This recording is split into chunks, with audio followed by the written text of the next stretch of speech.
Welcome back to The Ether, the show that disrupts the way you think about running your business. Join me, Brandon, and my co-host, Sean Delaney, the creator of What If, on today's episode. Our goal is to provide context around what we talk about so you have the clarity to cut through the noise and the confidence to grow and run a truly harmonious business. Let's jump in and take the next step to achieving business freedom.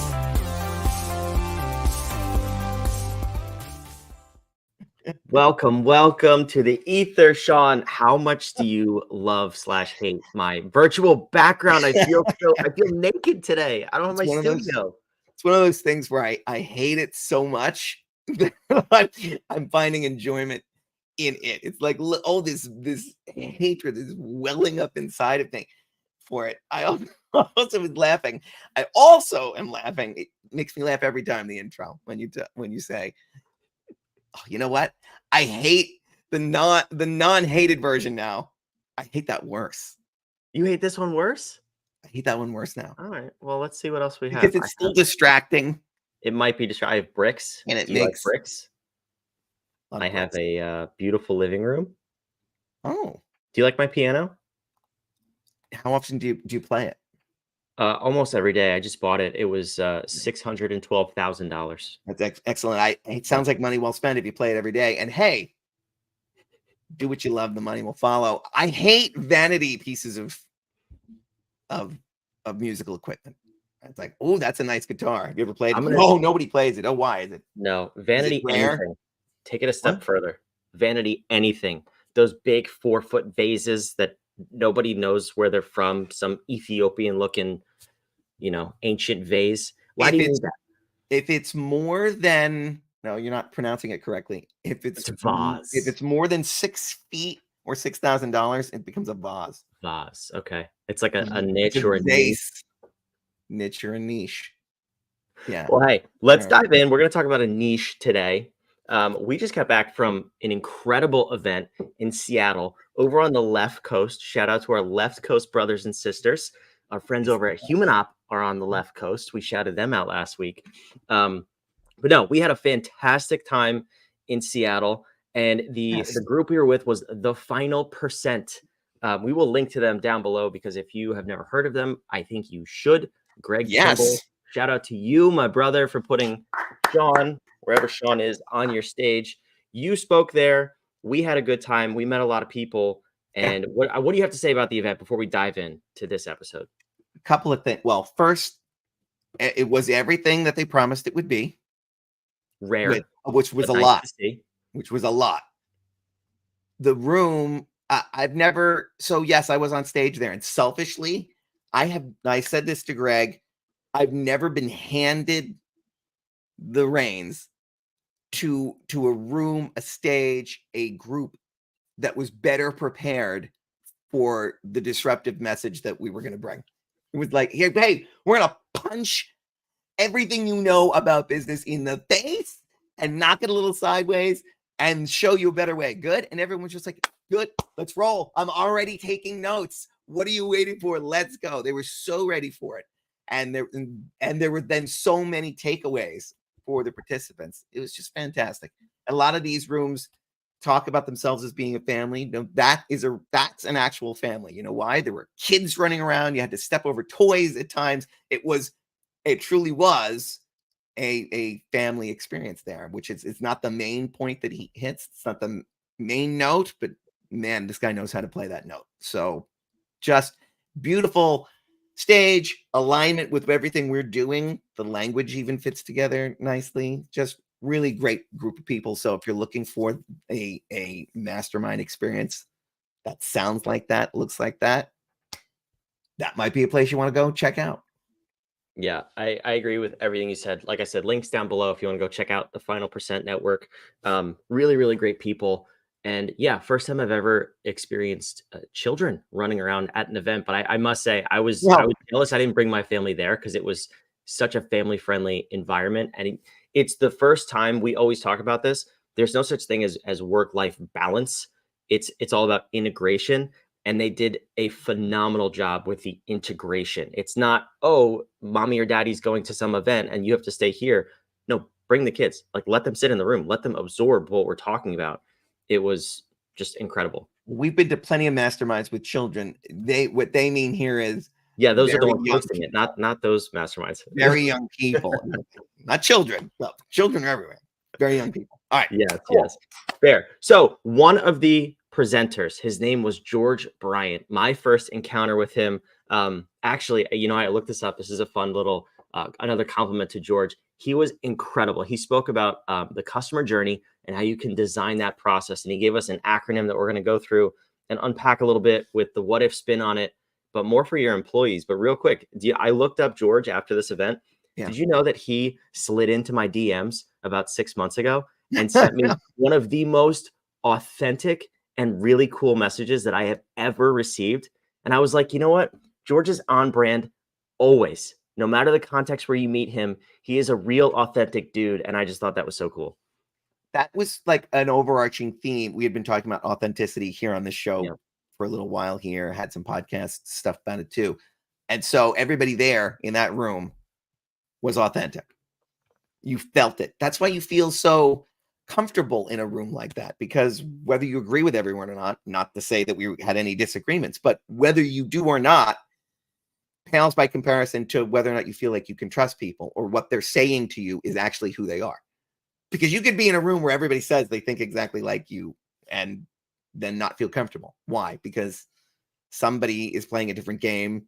They're hiding something. They have some ulterior motives. Not a single person in that room had that. So everybody felt just completely at home, comfortable to be exactly who they were. And George fit well there because exactly that. He's authentic all the time. Yep, George was George. And if you listen to our episode from, I think it was 2 weeks ago or 3 weeks ago, about authenticity, everybody in that room was the shit. So Yeah. they bleed authenticity, which we love. But so let's unpack this real quick. I want to go into what George spoke about. And as a business owner, a business leader, I'm sure you've gone to events, you listening, where you get all jacked up, whether they're personal development events, business events, trade shows, conferences, whatever. You go there, you get excited, you see all this new stuff, you meet great people. And when you come back to your team, your employees, you're on cloud 11 and they did not experience what you experienced, and they're running their regular level, whatever that is.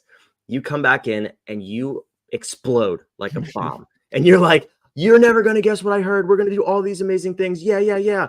And all they're hearing you say is, we're going to have to work harder. We're going to change a bunch of crap. It's Change. probably not going to stick because you've done this before. You did it 3 weeks ago, and we're right back into the same place we were. I don't And get paid to change. yeah, I nobody get paid to likes do this. change. I know how to do this. Yes, it's uncomfortable. And so George, what he was talking about, not this exact topic, but he was talking about designing the customer journey. He's a customer journey expert. He's taken brands to hundreds of millions and billions of dollars in revenue through his process. And he shared an acronym with us. He called it the APE sandwich. So it's APPPE, and it stands for acknowledge, prepare, project, pre-handle, and excite. And it was this 5-step process of how you can interact with your customers, design their journey, and really elevate your retention rates, but also increase your customer experience. Make them happier, make them spend more money with you, make them love you more. And as he was talking about it, I thought it was brilliant. You should go check out everything George does in that arena. But I said, are we doing that with our employees? Because our employees are also customers or consumers of our brand. They're just internal consumers of how we operate as leaders. So if we're not taking them through this process, when you go back and you explode in the middle of your culture, you're like, you're never going to guess what I learned. We have to do all of these things. I think you're dropping the ball with your employee journey. And that's why people don't have the buy-in to new projects, new ideas. And when we talk about modify or change management, you start to get pushback on things from your employees. So we at What If, we want to create home. We want to create humans optimized in a meaningful environment. And to do that, I think this is the perfect way to start thinking about the process of modify or change management in your company. So Sean, should we unpack the ape sandwich and how it pertains to Yes. company? Yes, before we do that, I'll let you do that in a second, but I just want to hit this as well. So yes, the two places that what you're talking about show up for us in our model is modify, which is change management. So, but we'll start with the first one. And so in home, that's our human resources management. My onboarding process at a company that I worked for most of my life, and you can look that up. We won't say names here. Was horrendous. It was horrible. From me showing up, nobody from my department was even there because it was like the week before Christmas. And so why have me show up then? I guess because it's downtime and I could get my laptop and stuff. Not if no one I was reporting to was there. There was no one to show me around. I ended up just sitting with somebody's random administrative support person. And they were like, so do you want to see where the cafeteria is? Sure. It was horrible. So I know what it's like to have a terrible onboarding journey, and it's so disruptive because it is dissonant. If you are projecting to the world that you have this great company, this great product, and customers are going to love the experience, and then the people you're bringing in are treated poorly, or at least or confusing at best, it just automatically has me not buying into that brand and that spirit of camaraderie and the esprit de corps that you're looking to build. So that's one, right? So we know that we need to bring people along that journey, just like we would if they were a client. They're the first client of our brand is a new hire. Okay. So that we don't treat them worse than our clients, which is how typically businesses look at it. Well, you're an employee. I don't have to be polite to you. When I get on that phone to a client, though, they pay for politeness. Okay. That's number one. And then from a modify standpoint, that's our change management module or discipline. Well, it's everybody's. Everybody has to have change management, but this is how we take new things in and don't destroy everything that we're doing downstream. And so new ideas, reaction to change in the marketplace, anything that comes in that makes us have to change a process means that we have to also be thinking about our employee journey through that process, because they are going to be the first stewards of our customers through any changes of our processes. We have to know it best and feel it most and feel how it should feel. Great. So beautiful. So unpack George's brilliant acronym. We know we love acronyms. We heart acronyms here. Who doesn't want an ape sandwich now? So An Abe sandwich. We were the shit 2 weeks ago. We're harmonious as a company. Yes. Okay. So we love acronyms if you couldn't tell. So yes. again, APPPE, three P's. That's a lot of PPs. Anyway, acknowledge is the A. If we're not having fun, you're not doing business, right?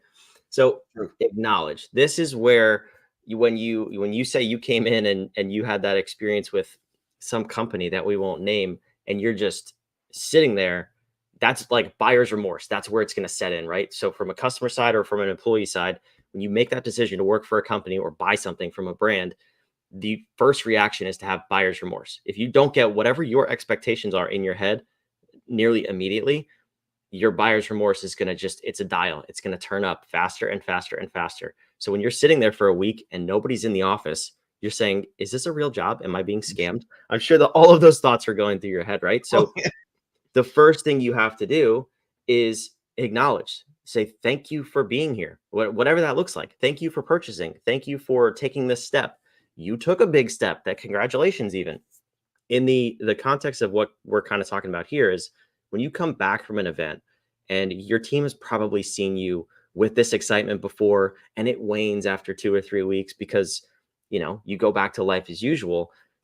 When you come in and you're just all excited and you start talking about all the new things that are going to take place in your company, you completely nullify their feelings and their input. So by just acknowledging and just simply saying, thank you for managing this company while I was gone, or thank you for the great work you did last week. I heard nothing but rave reviews from our customers, our clients, whatever that might be. You've already kind of leveled the playing field and eased their stress and the tension, because I'm sure, Sean, you've seen this before. When a leader's out of the office, there's that uneasy feeling of like, what's he going to say when he comes back, right? He or she comes back. Or in this scenario, if they've been to another event and they want to come back and blow things up, how much is this going to hurt when they come back? So just a simple acknowledgement goes tremendously far in getting the buy-in from your team.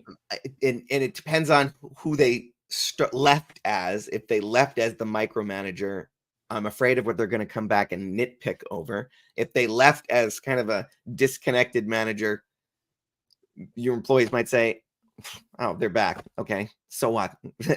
And maybe we have to listen to some of their stories. Maybe not, because they're disconnected from us. So they don't really care. And then there are the ones that are change junkies.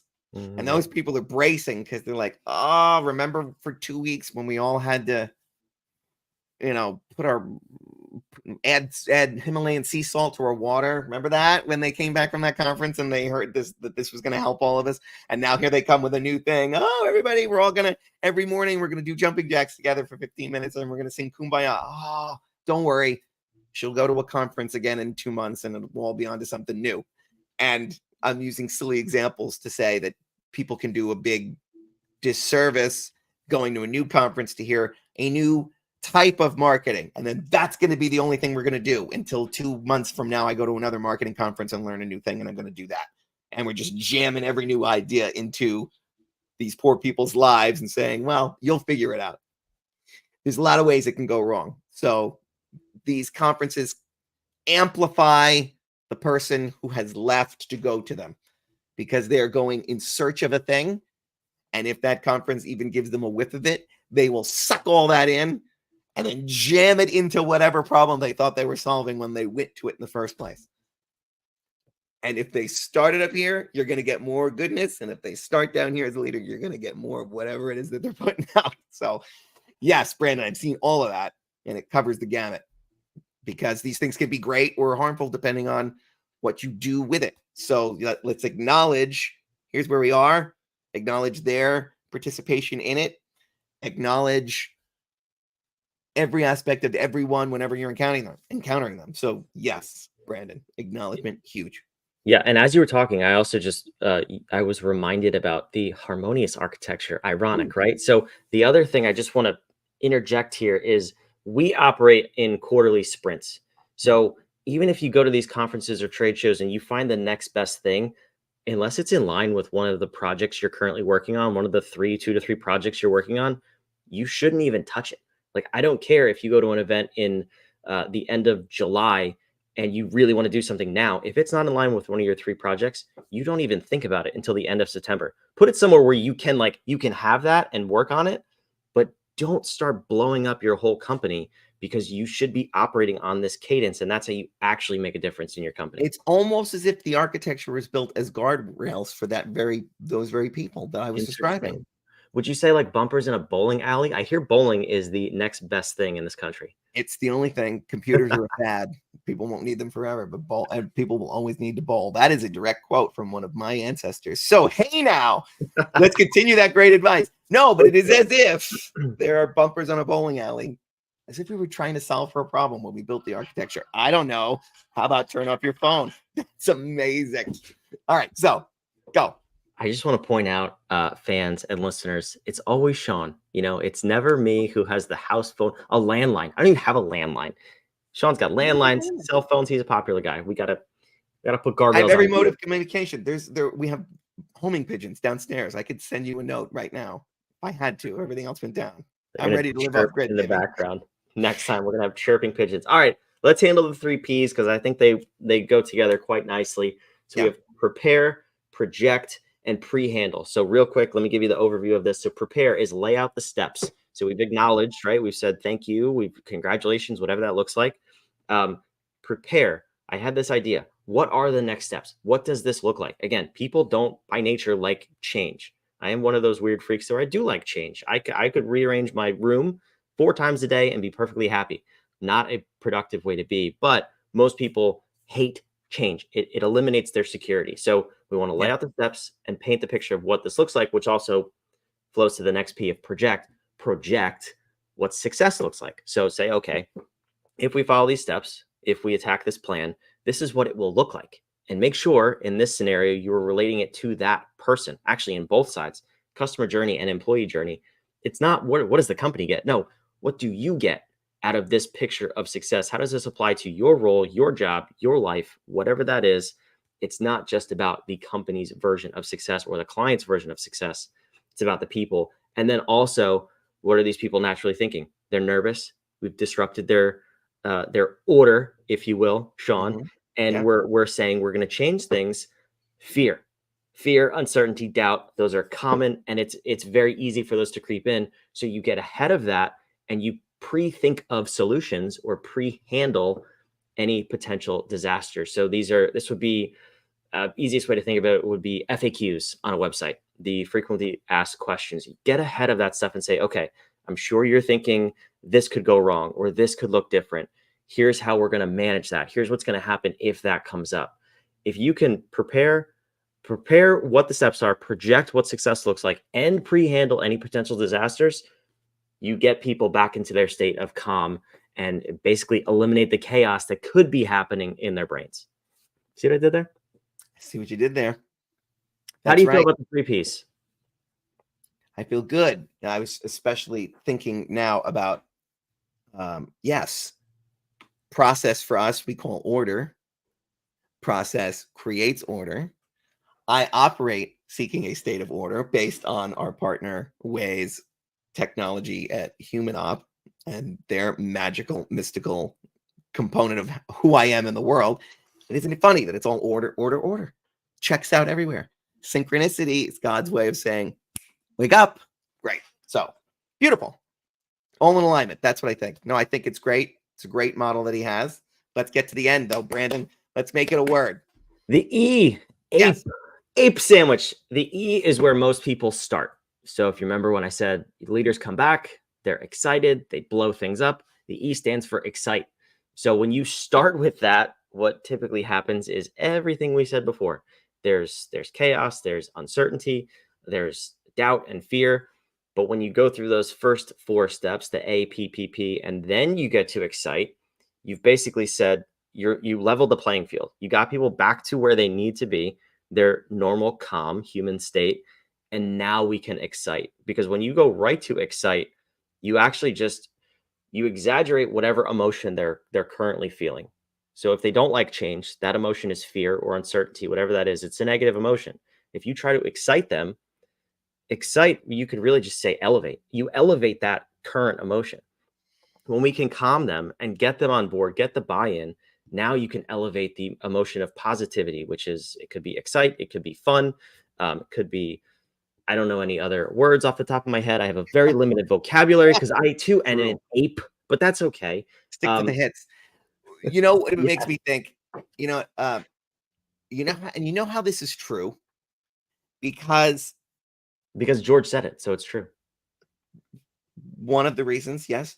Also, the reason I was going for was that it's true. We have a saying, right, that truth, you know truth because you can find it anywhere. If it's true here, it must also be true here in the world. And if it's not, then this really isn't true. It's some contextualized, right, normalized kind of thing, but it's not true. And so that's why we talk about music is true everywhere. The progression of energies is true. You don't go on the first date and ask her to marry you because the energy's off. What is this? It's a little weird, right? We just met. So it's the same thing that we're talking about here. When you hit with the wrong energy, Brandon, before we went to this conference, we were talking about speaking from stage and how you move an audience from one thing to the next, how you give them the emotive experience that you're looking for, that they're looking to have, and then you have to provide, which is how you come off as a good speaker. That just like when we watch one of my favorite Prince concerts, he moved the audience from a place of, hey, we're listening to music, all of a sudden to they themselves being the very orchestra he was playing in a masterful way, always acknowledging the little ebbs and flows of energy along the way. So I love that George is acknowledging the natural state of things. This is how you know the model works, is when the model shouldn't be cramming ideas into an acronym. That's the wrong way to have. That's how you get eye rolling acronyms. But it's not Like how we this got shit. harmonious, right? It's not how we got this. Being the shit Maybe. is a good model for being authentic. All right. But that is how that is an example of we're trying to be clever with something, cute with something for to elicit a laugh. But if you're looking at the actual true order of the world, saying this is how it's showing up, and then the stages of it, when they spell something that is describing what you're seeing, that's how you get an acronym like harmonious or APE, whatever. So, and those are the acronyms we love. Those are the models we love because they're a useful tool for the world. No model, the map is never the territory. No model is reality, but these are very helpful tools for us to make sense of the cosmic chaos all around us. So I like it. Well done, George Bryant. Well done, TFP, the final percent, for helping us meet George and hearing his brilliant talk. Brandon, where are we? What are we doing? I have no idea. I was hoping you knew. But that's enough of this episode. Thank you, George. Thank you for the ape sandwich. I hope that helps. Use it for your customer journey too. Like I said, everything George is down below. Also links to Human Op. We've mentioned them last week. We mentioned them this week. We heart Human Op over here at What If. So go check out all of that stuff. Go check out the final percent. They are also down below. Maybe we'll see you at the next event for the final percent. That's a lot of rhyming. Anywho, this has been awesome. Sean, we will see you next time on the